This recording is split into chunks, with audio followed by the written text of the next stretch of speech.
quiet, please.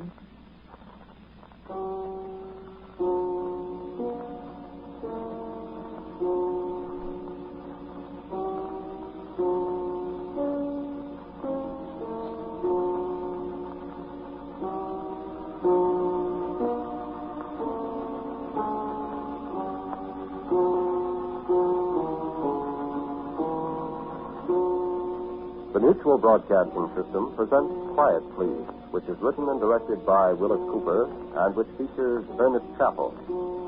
Quiet Please for tonight is called The Man Who Stole a Planet.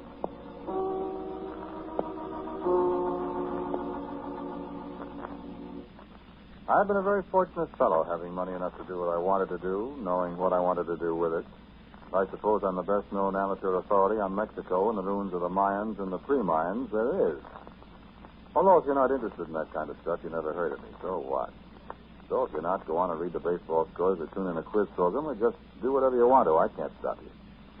And I frankly don't care what you do if you're not interested. But if you are interested, just keep quiet and listen. And sit still. No, don't sit still. Stretch your neck a little and look down into this thing. Ever see one before? A deep freeze. People keep frozen foods and stuff in these things. That is, most people do. I keep dead men in it. See? Oh, no, I didn't kill him.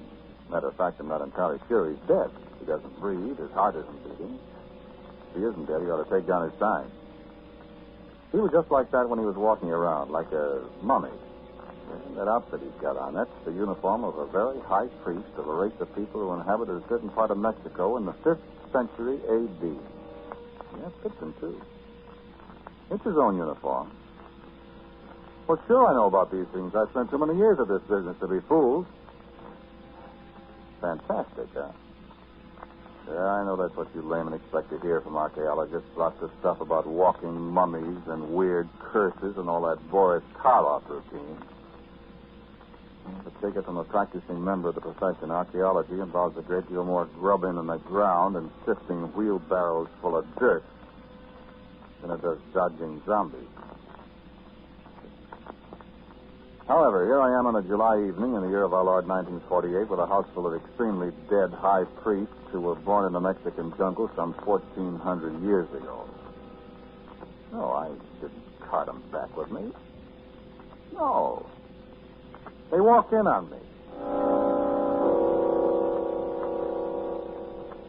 Take that supercilious smile off your face.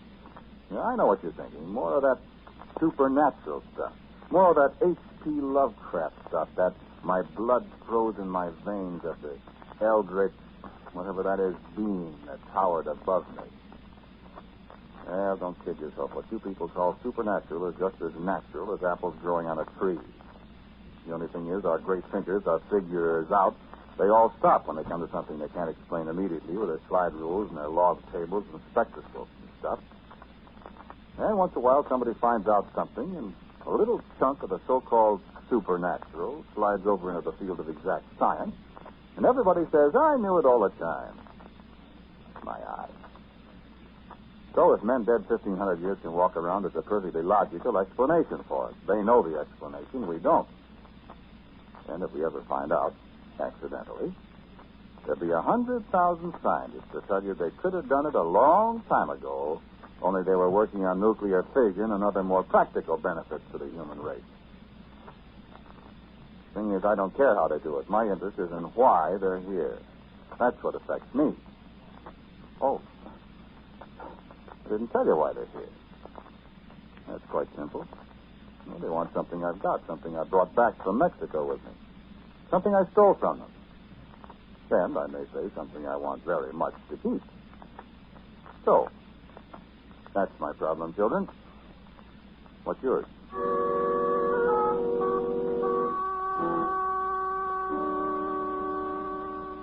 Oh, excuse me. I've been doing all the talking. This is my wife, my beautiful wife. Her name is Elizabeth. You can call her Liz. Look, don't let my husband fool you. He talks as if all this is very amusing and very simple. But believe me, he's just as frightened as I am. You can say that again, Liz. He's still there. You see, I was with him in Mexico. I wouldn't be here now if you hadn't been. Please, Norman. I'm an explorer, too. Though I'm afraid I'm not much of an archaeologist, but I'm a very good cook. And I'm the serious member of this family. So I'm going to tell you what happened without interruptions, I hope, because we think maybe you might be able to help us. I don't know how exactly. Neither do I. But you listen. And if you can, well, this was our 14th trip to Mexico. We flew to Mexico City, then down to Veracruz, and our people met us at Merida. And... If you'll excuse me a minute, darling, I think one of our friends is looking in the window. Oh, Norman. Just sit still. I'll be right back. I'm simply scared to death. We've been so fortunate this far. We always discover them in time. But what will happen if one gets in and we don't see him? Norman! Norman! Okay. I had to bust the window, though. I better put this one away. No telling what had happened to us if some curious policeman got a look at... And you see? Same uniform, same badge on his left arm. Just like the ones carved in on the thing. The Guardian. The Watcher. Okay, Priesty Weesty. Have a nice sleep. Oh, Norman, I wish you wouldn't be so flippant about things. Flippant? Listen, sweetheart, do you mind? I'm just about ready to go over in that corner and scream. If I see one more of these... I'm sorry. Oh, darling, hadn't we better take it back? No. Only, how long is this going to go on?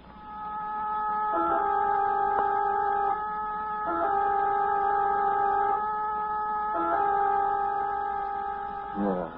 How long is it going to go on? You've never been inside one of those great stone pyramids the Mayans built in the Guatemala jungles so many, many forgotten years ago. You've never smelled that dead smell. The sour, sweet odor of the rotting vegetation that's crept in through the crevices between the stones and died 1,000 times. And the musty grave smell of those low tunnels with the maddening paintings on the walls at your elbows. The figures seem to gibber at you in the light of a Coleman lantern. And sweat. And the feeling that snakes are waiting for you in the darkness of the end. Yeah, they worship snakes with Khan, the snake god. They tore people's hearts out. They hurled their beautiful daughters to the devil god that lives in a bottomless pit. We've been in the middle of all that a lot of times. Haven't we, darling? And the rites of spring and the harvest. The corn maidens dying horribly in the fields to preserve the fertility of the land. And they're right to be scared. We saw the pictures of what they did to their prisoners, the ones they thought had done evil to their gods. We saw what was left of the poor victims. He's got a right to be scared. We've outwitted them so far. And how long can it go on? Take it back, Norman. No, I won't. I found it, and this world of ours today can use it. It can do more good here than it ever could in a moldy underground room beneath the Teocalli. And where we found it. Tell them about it, Norman. And see if they don't agree you ought to take it back. I don't care what they say. It's mine, and I'm going to keep it. You hear me? I'm going to keep it, I said.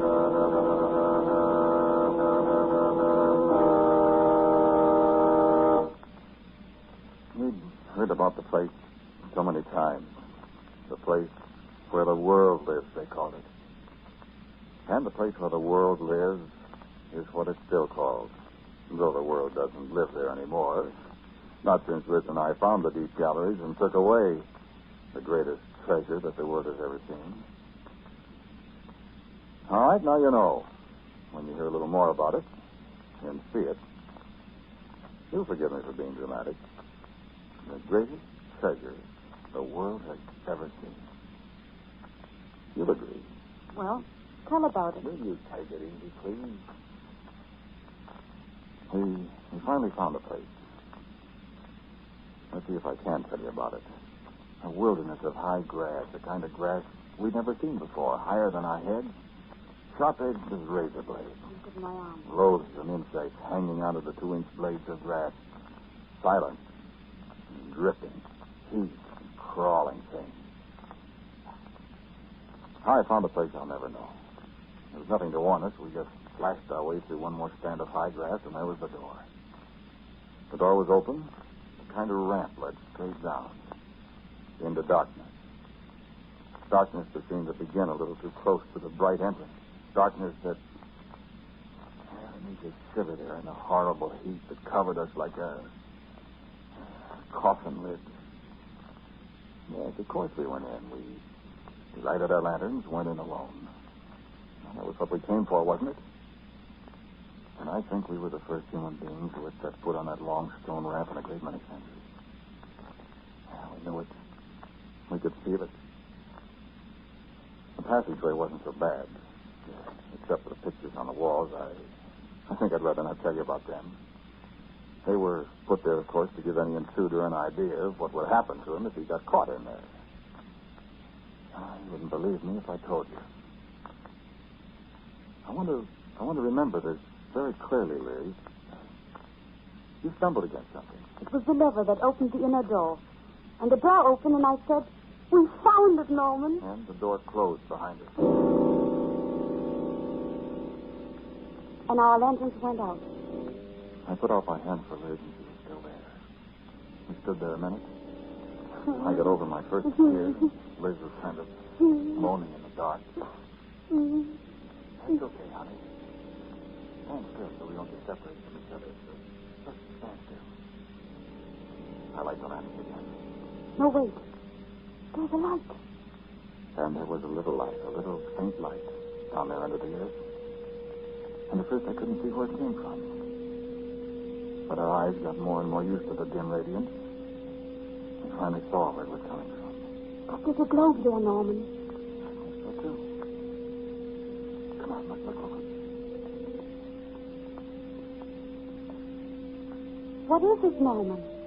Yes, Sam. Looks like a baseball. Doesn't it, Clint? What's holding it up? Well, I don't.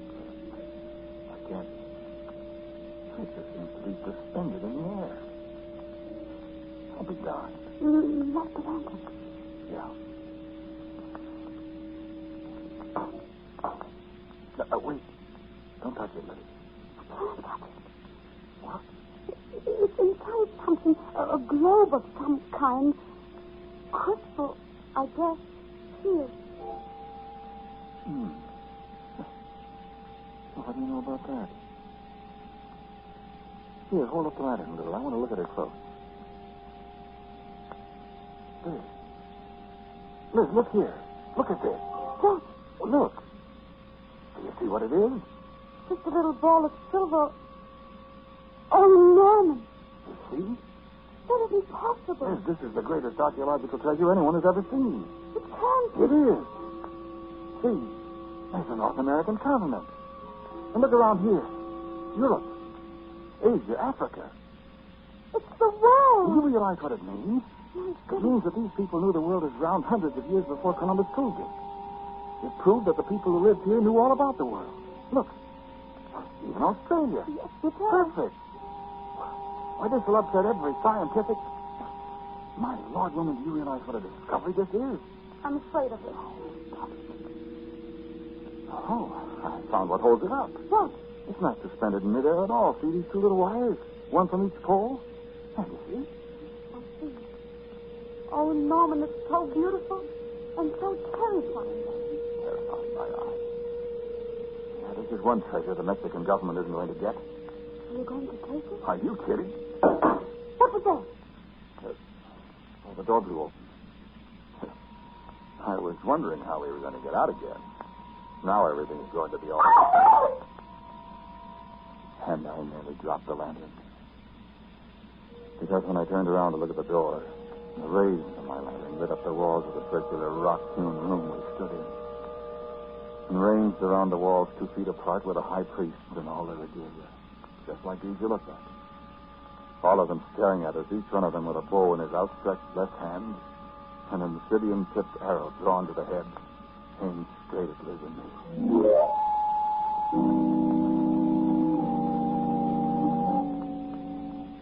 It was only a second before I realized they were all dead. That they'd been placed there long centuries ago. That they were harmless. And I laughed. I picked up the crystal globe that the little world lived in, Liz and I made our way outside to the world of grass and sunlight. And I, like some 20th century Atlas, carried the world on my shoulder. I turned and looked back for a moment at the door. And there, framed in the blackness beyond, stood an ancient man in the regalia of a high priest, such as we'd left behind us when we stole the world. And the arrow on his bow was pointed at my heart. So I shot him. And he fell kicking. I slapped Liz when she started to cry. And we came away. Let's look again at this first shot I showed you. See? You see the bullet in his head? Yeah, he's the same one I shot. Never forget his face.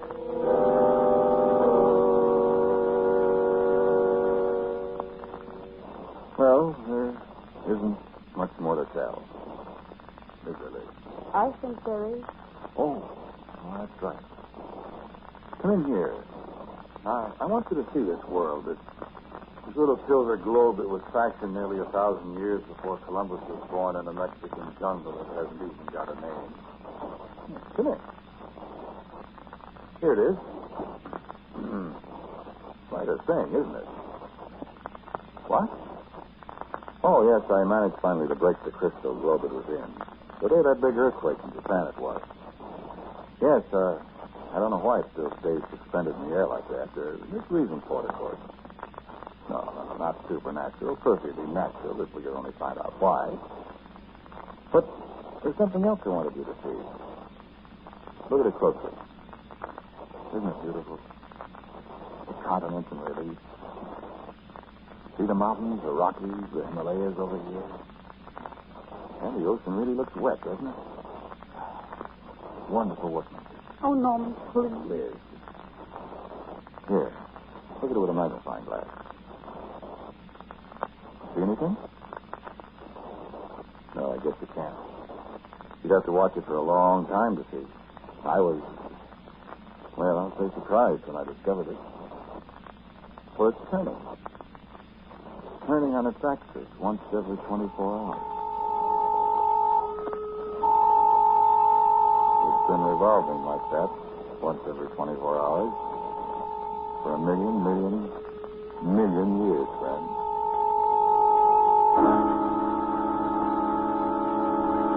Now, you see, I have got the greatest treasure the world has ever seen, haven't I? I really did steal the world. And I'll tell you something, the world is mine. Sure.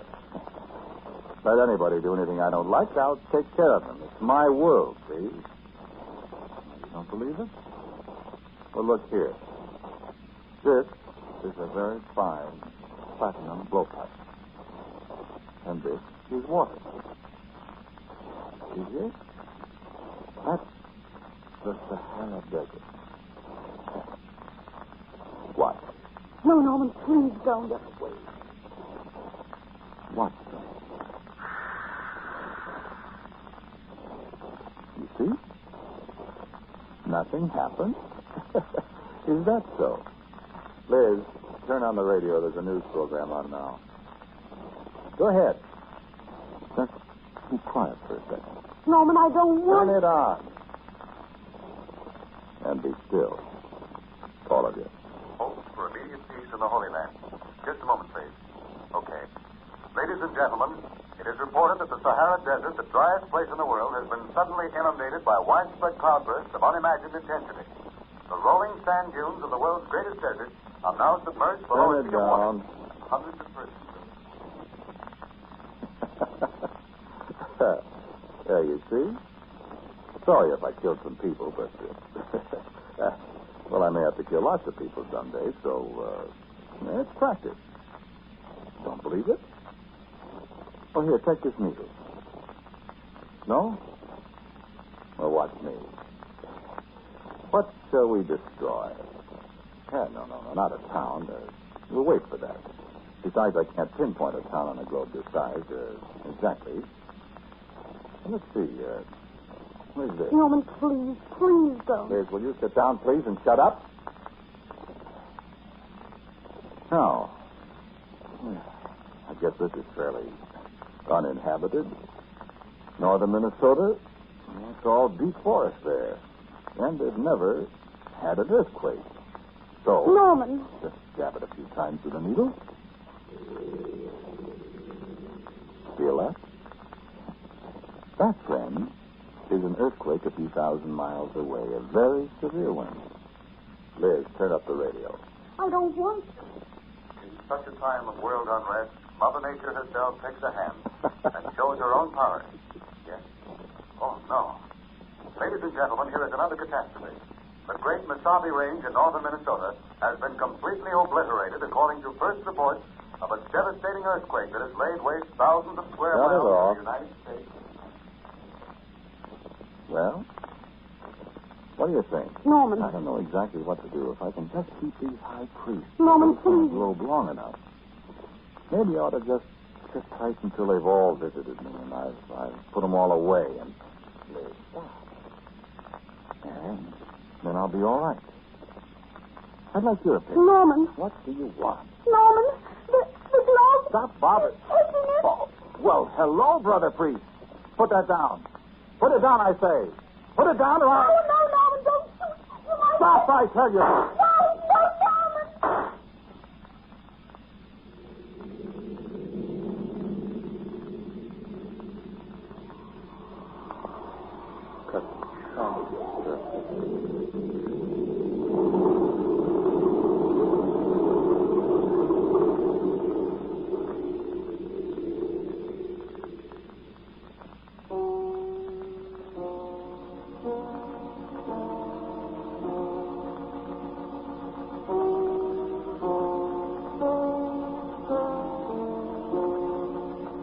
Quiet Please for tonight was called The Man Who Stole a Planet. It was written and directed by Willis Cooper, and the man who spoke to you was Ernest Chappell. And Hildy Palmer played Liz.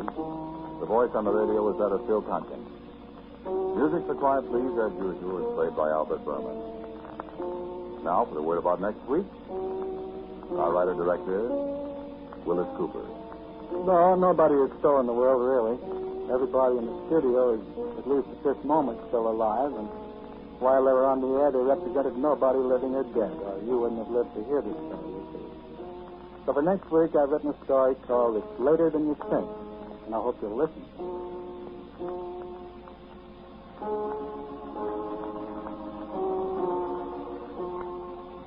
And so, until next week at the same time, I am quietly yours, Ernest Chappell.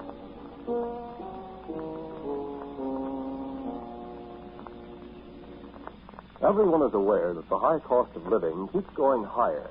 But did you know that the cost of dying is also going up? Last year, the price was $2,200,000. That's right. $2,200,000 was the price we paid for 1947 traffic accidents which injured 1,100,000 Americans and killed 32,000. We complained about the cost of helping the war-torn countries of the world, and yet we recklessly squander lives and dollars and file the expense away under the caption, "Isn't it a shame it had to happen to them?" We forget that a moment's carelessness on our part might result in it happening to us. Whether you're driving or walking, obey all traffic rules. Look right, look left, look ahead, so you won't be looking up from 6 feet under. Be careful. The life you save may be your own. This program is heard in Canada through the facilities of the Canadian Broadcasting Corporation. This is the Mutual Broadcasting System.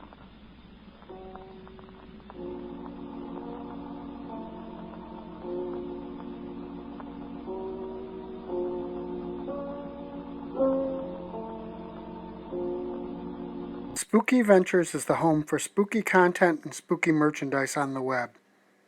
Check it out today at spookyventures.com. And remember, always keep it spooky.